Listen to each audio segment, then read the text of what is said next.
Welcome to the Balanced Badass Podcast, the show for multitaskers determined to stay balanced and badass without losing their minds.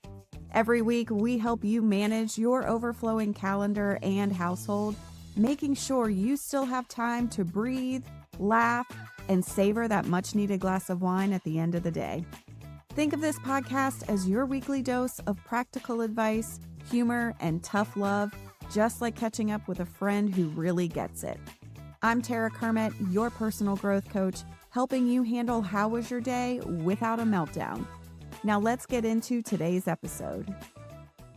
Welcome back, friend, or if you're new here, welcome to your new balanced badass life. I'm your host, Tara, and today we're getting real about something that's always creeping into our lives at the worst times. Yep, that's right. I'm talking about stress. Like seriously, does it ever hit at a convenient moment? Hell no, of course not. Whether we're scrambling to meet deadlines, the kids are bouncing off the walls, or you're just trying to sneak in 5 minutes of peace, stress has a way of showing up uninvited, like that annoying person who doesn't realize the party ended 3 hours ago. But we're not just going to sit around and whine about stress today. Nope. I'm going to walk you through some super simple tricks that'll help you manage it. Because let's face it, you're already busy enough running your life without adding a side of chronic stress to the mix. And I'm sure you're probably sitting there thinking about how your life is a perpetual hot mess and stress is just part of the deal. I get it. I've been there. Hell, I practically lived there for years. But by the end of this episode, you're going to have a handful of strategies you can start immediately, like right after you hit pause or take your earbuds out, to feel a little less frazzled and a little more like you. You know what? Let me take you back to a time when I felt like I was on the verge of losing it. It was the start of COVID, and I was working at a university here in North Carolina. To say that things were chaotic would be a massive understatement. I mean, 1 minute we were in the middle of spring break, and the next, the world was shutting down.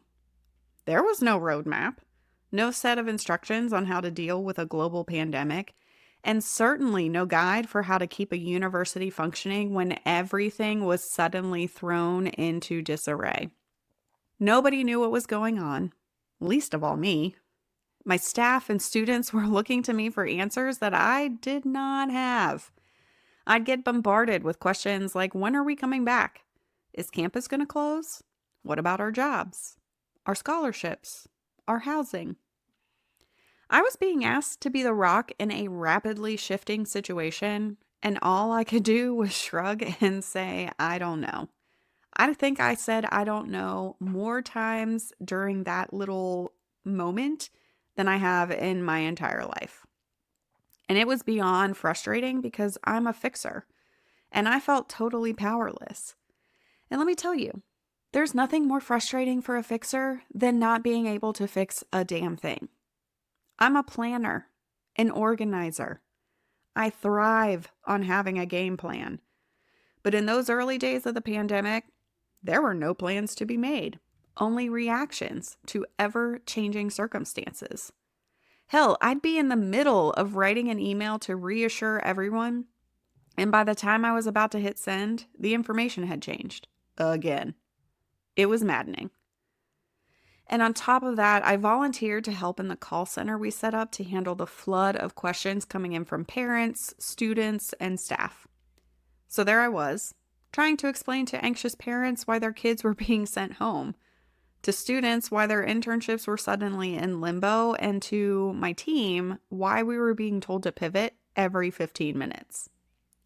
I actually felt like a human ping pong ball, bouncing between confusion, frustration, and, if I'm honest, a little bit of fear. Every new day seemed to bring a fresh wave of uncertainty.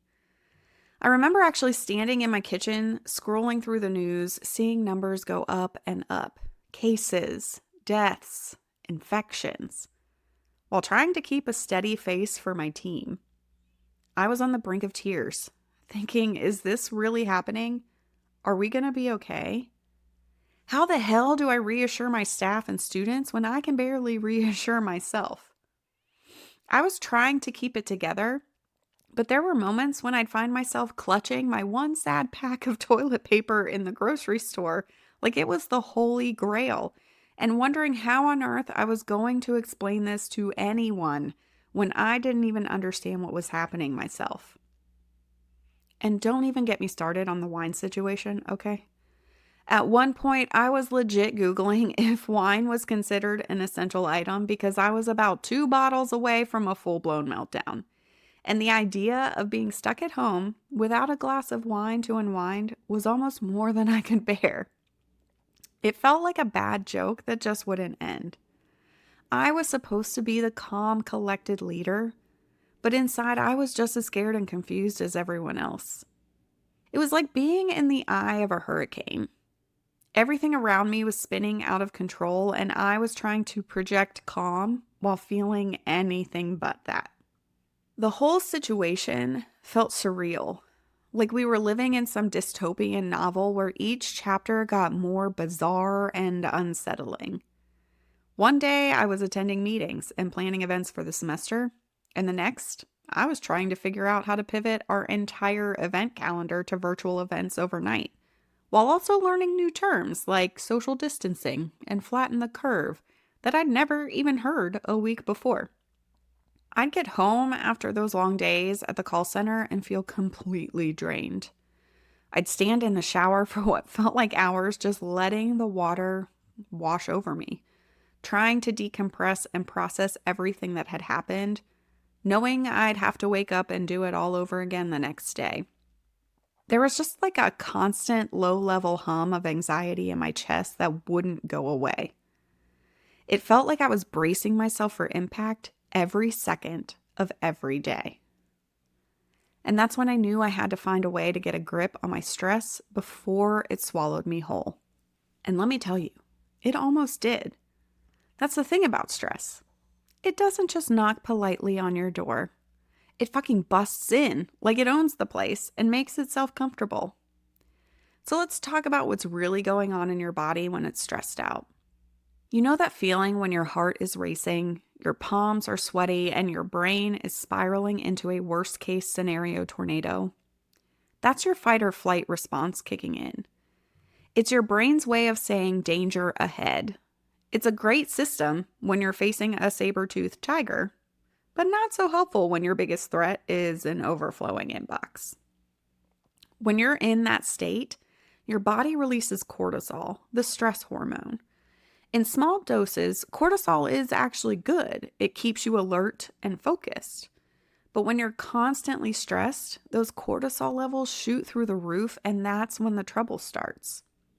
Chronic stress can increase the risk of various health problems, including cardiovascular disease, anxiety, and depression. And it doesn't stop there. High cortisol levels can also mess with your sleep, your weight, especially around the belly area, and even your ability to think straight. It's like your brain is stuck in panic mode and the exit door is nowhere in sight. If you've been listening to the podcast and thinking, I need a game plan to crush my goals without losing my mind, then listen up, because I've got something just for you. Introducing 7 Days to Crushing Your Goals, a free mini course designed to help you stop dreaming and start doing. Over the course of 1 week, I'm going to walk you through the dreams framework, giving you practical, bite-sized lessons that fit into your busy schedule. Each day, you'll get a new audio lesson and a hands-on exercise to keep you on track. We'll kick things off by nailing down your why, that core reason behind your goals. From there, we'll dive into recognizing your strengths, setting clear outcomes, making decisive actions, tracking your progress, and finding the accountability you need to keep pushing forward. This course is perfect if you're ambitious but feeling a bit overwhelmed. It's practical, straightforward, and designed to help you make real progress without adding extra stress to your plate. So if you're ready to stop dreaming and start doing, join me for 7 days to crushing your goals. Sign up now at tarakermit.com/crushyourgoals to take some big steps toward your dreams. Back in those early pandemic days, I realized that if I didn't get a handle on my stress, my body was going to go haywire and I wouldn't be able to keep showing up for my students, my team, or myself. So I had to figure out some ways to manage the madness, not just for my sanity, but quite literally for my health. I couldn't afford to lose it because I had people depending on me. But more than that, I couldn't keep running on empty without burning out completely. I realized I needed to take care of myself, not just so I could be there for others, but because I deserved it too. I had to find ways to manage my stress, ways that actually worked in the middle of what felt like the apocalypse. Now, I'm not saying I found some magic cure that made stress disappear entirely. Hell, if only that were the case. I mean, there was no stress be gone button to hit. Although if someone invents that, let me know because I will for sure be an investor of that because that's going to make a ton of money. But I did find some practical ways to keep it in check. Stuff that helped me get through one of the most uncertain times in my life. Well, for all of our lives for that matter. Without completely losing it. And that's what I'm going to share with you today. Because if these strategies worked for me in the middle of that madness, I'm confident they can help you too. So let's start with something you can do right now, wherever you are. Well, unless you're driving, in which case maybe wait until you've parked. But I want you to take a moment to just check in with yourself. Close your eyes if you can and feel comfortable doing so, and take a deep breath. Breathe in through your nose for a count of 4. Hold it for 4. And then slowly exhale through your mouth for 4. Feels good, doesn't it? You might have noticed your shoulders dropping a bit or your mind feeling just a tad clearer. There's a reason for that. When we get stressed, our bodies switch into autopilot mode, and we tend to take these shallow, rapid breaths, almost like we're bracing ourselves for a punch. That just keeps us in panic mode because we're not giving our bodies enough oxygen to calm down. When you slow down and take deep breaths, you're basically telling your body, hey, we're not in danger here, we can chill out a bit. Breathing is the most basic thing we do, but the reality is that most of us are doing it wrong. We're all running around breathing just enough to stay alive, but not enough to actually calm our nervous systems. We're taking these shallow, rapid breaths that barely fill our lungs, and that's not doing us any favors. The best thing you can do is slow down and breathe deeply. So here's how to do it correctly. Inhale slowly through your nose. Let your belly expand, not your chest. Hold it for a few seconds, and then exhale through your mouth like you're blowing out a candle. That deep breathing activates the parasympathetic nervous system, which is responsible for your body's rest and digest response. It's your body's built-in de-stress button. It helps lower cortisol levels and reduce stress. In fact, controlled breathing can lower blood pressure, reduce symptoms of anxiety and depression, and even improve concentration and cognitive function. It can also help counteract the effects of chronic stress, which has been linked to a host of health issues from heart disease to digestive problems. Think about it this way. When you're in a high-stress situation, your body is constantly preparing for a fight. Your heart races, your muscles tense up, and your mind becomes hyper-focused on potential threats. It's like having your foot glued to the gas pedal with no way to brake. Deep breathing is that brake. And the best part is you can do this literally anywhere. At your desk, in your car, even in line at the grocery store when that one person is taking forever to check out because they're paying with exact change. I did this a lot during the early days of the pandemic, usually between Zoom meetings or when my email inbox hit triple digits. And I'm not saying it fixed everything, but it gave me enough of a pause to keep from spiraling into complete overwhelm. That 1 minute of deep breathing can be a difference between keeping your cool and snapping at the next person who asks you what's for dinner. Speaking from experience. And let's not forget how this helps in those everyday stress triggers we all face. Like when you're running late and you hit every single red light on your way to work. Or when your kids decide that now is the perfect time to turn the living room into a WWE wrestling ring. Or even when you're in line at Starbucks and the person in front of you is ordering a complicated drink that involves 17 modifications and a unicorn horn. You know, those little things that shouldn't be a big deal but can totally derail your day. In those moments, taking a few deep breaths can really help. Instead of letting frustration build and build until you feel like you're about to explode, you can take a minute to breathe, reset, and approach the situation with a clearer, calmer mind. And that brings me to one of my personal favorite tools for de-stressing, the fuck it list. Look, we all have a million things we have to do. Our brains are constantly running through a to-do list that never seems to end. But we all know that half of those things don't actually matter in the grand scheme of things. They're just cluttering up your mind and adding to your stress. I mean, are they really that important? Are they worth the stress and anxiety they're causing? Probably not. Yet we hold on to them like our sanity depends on getting every single thing done perfectly. It's almost like we're afraid to let go, as if dropping one ball will cause the entire juggling act of our lives to come crashing down. So here's what I want you to do. Think about all the things that are stressing you out right now. The emails piling up, the errands you forgot to run, the dog hair that's taken over your entire living room, or the fact that your kid's art project looks like a crime scene and definitely won't make it onto any Pinterest board. If it helps, write them down.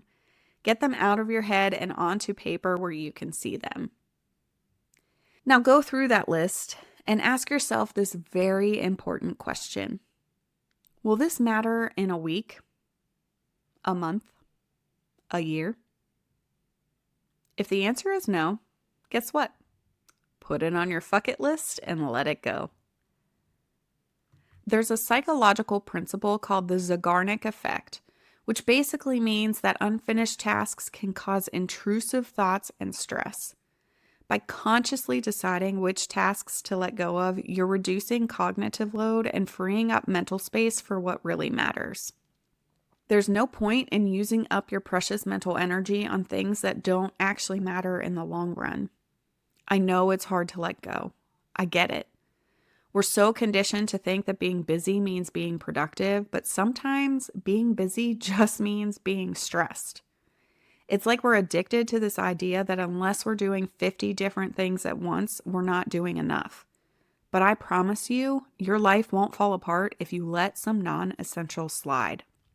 I used to stress myself out trying to cook every dinner at home because that's what I thought a balanced person did. I had this image in my head of what a perfect day looked like. Working, being a great partner, maintaining a clean house, and cooking these picture-perfect meals from scratch. But I fucking hate cooking. It's not relaxing for me. It's quite stressful, actually. And trying to keep up with this unrealistic expectation I had set for myself was burning me out. So now I'm all about what's going to make things easier on myself. Some nights, dinner is a Costco pre-made meal. I mean, have y'all had their meatloaf? It is really good. And I don't even like meatloaf that much. And this is not a sponsored ad. I just really like the Costco meatloaf. And some nights, it's peanut butter and jelly sandwich. And you know what? Nobody's died from it yet. So I guess we're doing okay. The point is, sometimes you have to ask yourself, is this really worth the stress? And if the answer is no, then it's okay to let it go. Now, I'm not saying you should ignore all your responsibilities. I mean, some things like paying bills or showing up to work obviously still need to get done. But there are other things you can absolutely put on your fuck it list for the sake of your own mental health. Didn't make it to the gym today? That's okay. Put it on the list. You'll go tomorrow. Forgot to reply to that group text? No big deal. On the list. The laundry pile is taller than you are? It's not going anywhere. It can wait. Put it on the list. Your mental health and well-being are worth more than stressing over these minor things. It's really about prioritizing your peace over perfection. Because nobody's gonna remember whether you made it to the gym every single day or if you let the laundry pile up for a few extra days. What they will remember is how you showed up as a person, your energy, your presence, your attitude. And you can't show up as the best version of yourself if you're constantly buried under a mountain of stress over things that in the end don't really matter. And if anyone tells you otherwise, well, they can go on your fuck it list too. Now, this next one might sound a little goofy, but stick with me. Have you ever tried a power pose? You know, standing like Wonder Woman, hands on hips, feet firmly planted, chest out like you're about to save the world. Yeah, it might feel a bit ridiculous, but there's some real science behind it actually. Back in 2010, Harvard psychologist Amy Cuddy and her colleagues conducted a groundbreaking study that showed how your body posture can actually influence your mind. They had participants hold either high power poses like Wonder Woman or low power poses like slouching or crossing your arms for just 2 minutes. What they found was fascinating. The people who held high power poses showed an increase in testosterone levels, the hormone linked to confidence and assertiveness, and a decrease in cortisol. Remember, that's the stress hormone. This means that your body language doesn't just reflect how you feel, it can actually shape how you feel. By standing tall, taking up space, and holding yourself in a posture of strength, you're essentially telling your brain, I've got this. It's a simple way to hack your own physiology and mindset, making you feel more confident and less stressed in a matter of minutes. I mean, think about it.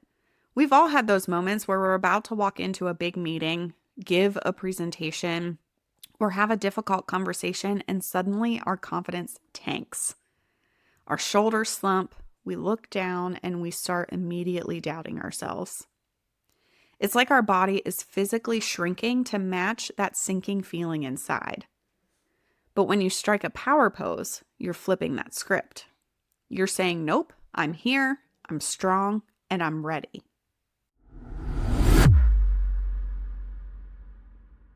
Hey, if you're loving the tips and tough love on today's episode, just imagine what we could do together one-on-one.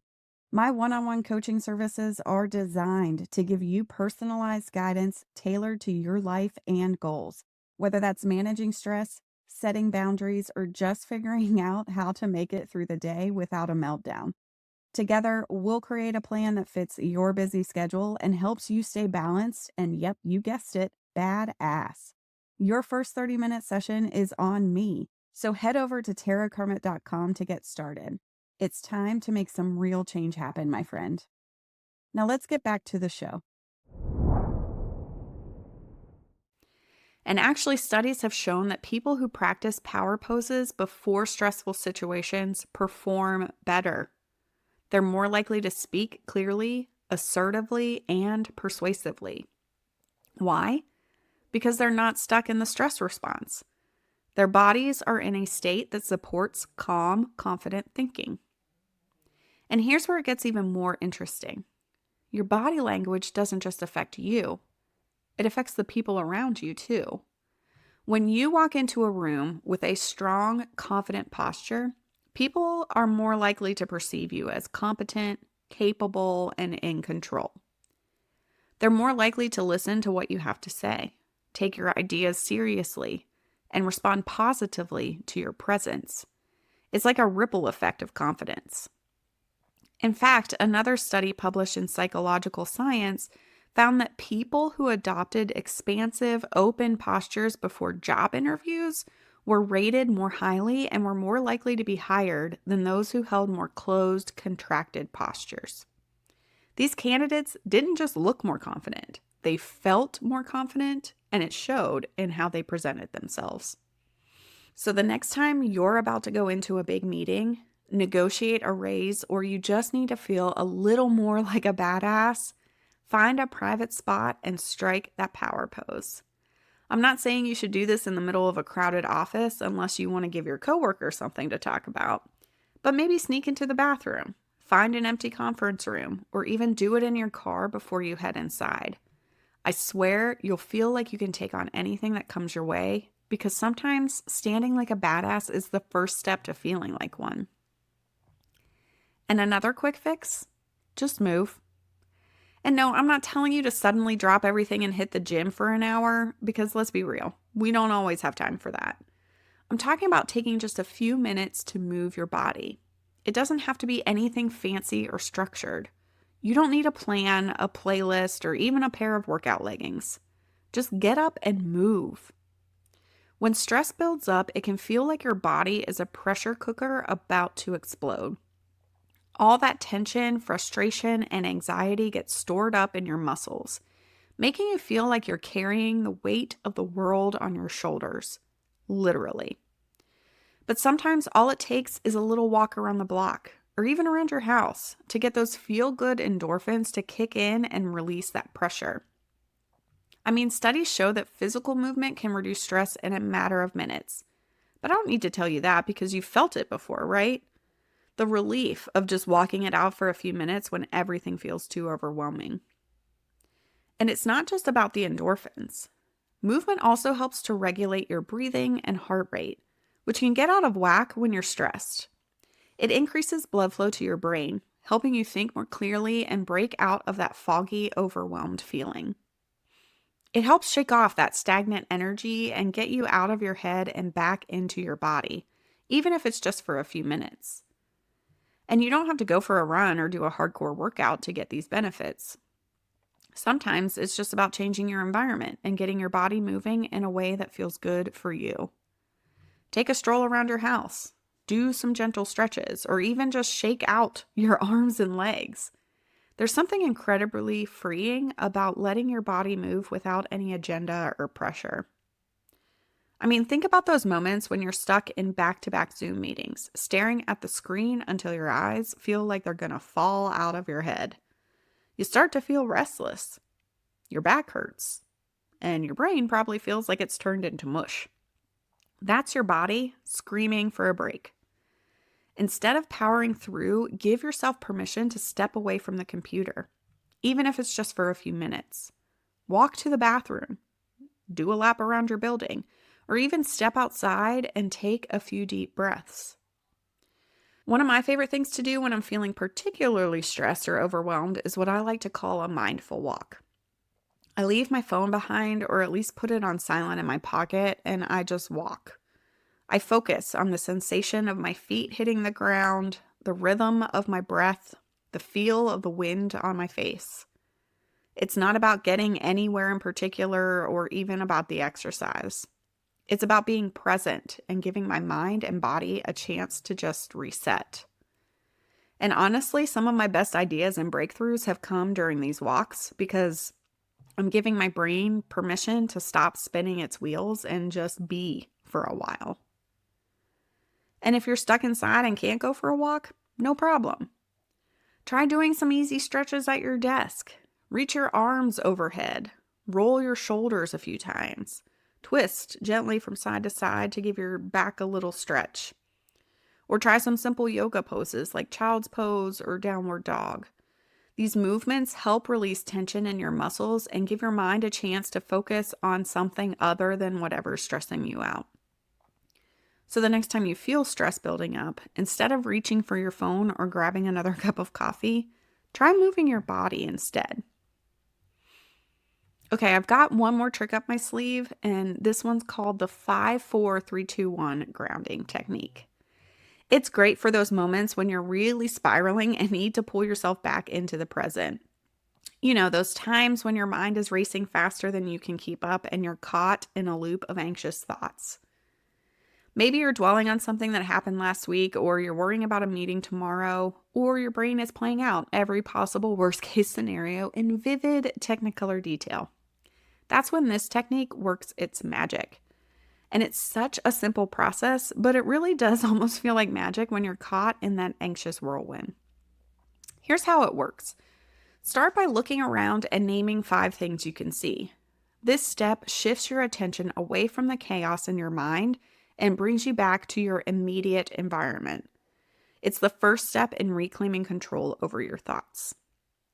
Then focus on 4 things you can feel, like the ground under your feet or your hands resting on the desk.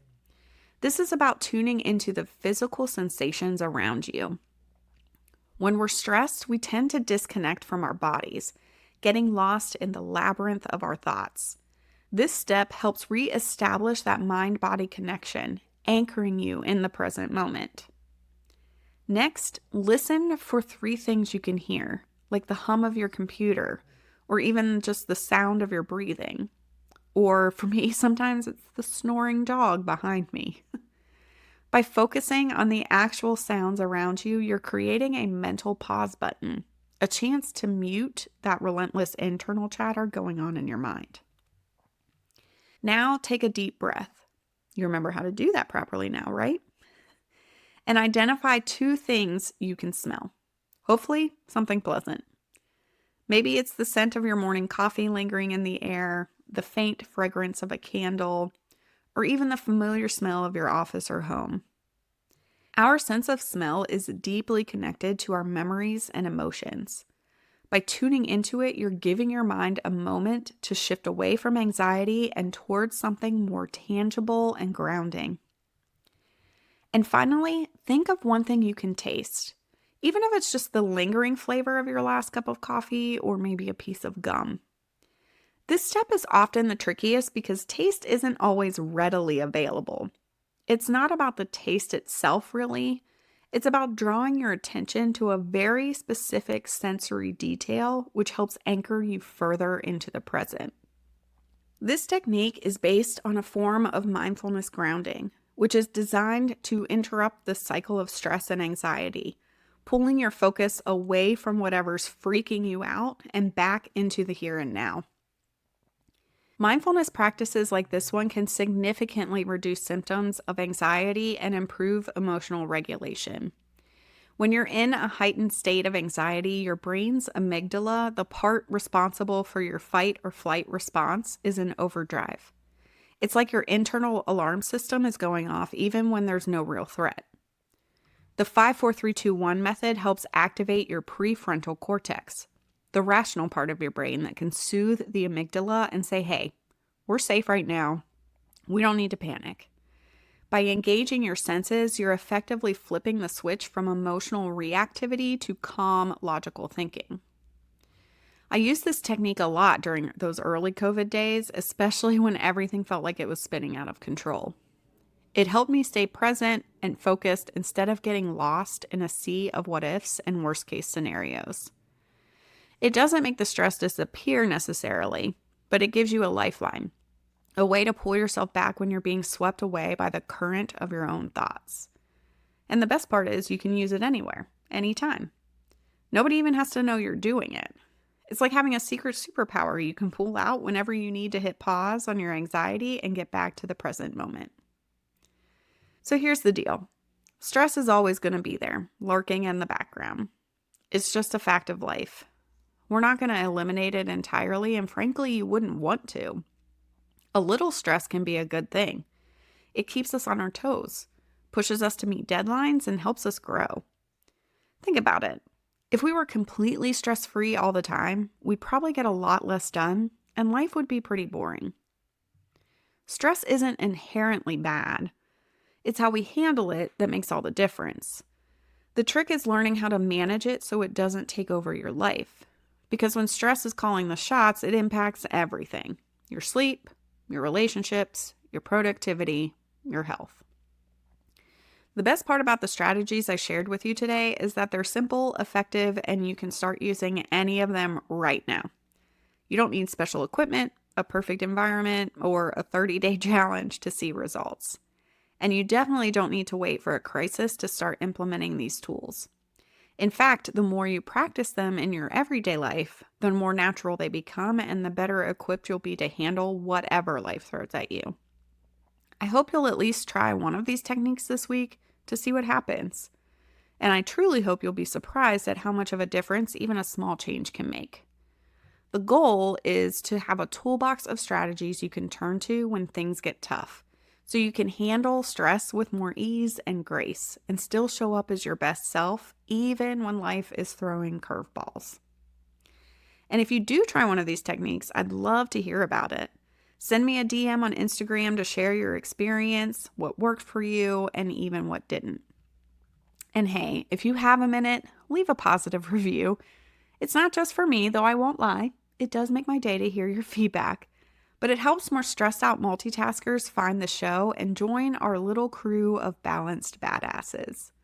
We're building a community here, a space where we can be real about the struggles and support each other in finding our own version of balance and badassery. Because at the end of the day, we're all just doing the best we can, and that's more than enough. So thanks for hanging out with me today. I appreciate you taking the time to tune in, and I hope you found something here that helps you feel a little more in control, a little more grounded, and a little more like the badass you are. Because you are a badass. Don't let anyone, including yourself, tell you otherwise. Thanks for hanging out with me on the Balanced Badass podcast. I hope today's episode brought you a little more balance and a lot more badass in your day. If you enjoyed this episode, be sure to subscribe, share it with a friend, and leave a review. Your support helps more multitaskers like you find the show, and I'd really appreciate it. Until next time, take care of yourself and make good choices, friend. I'll catch you next week.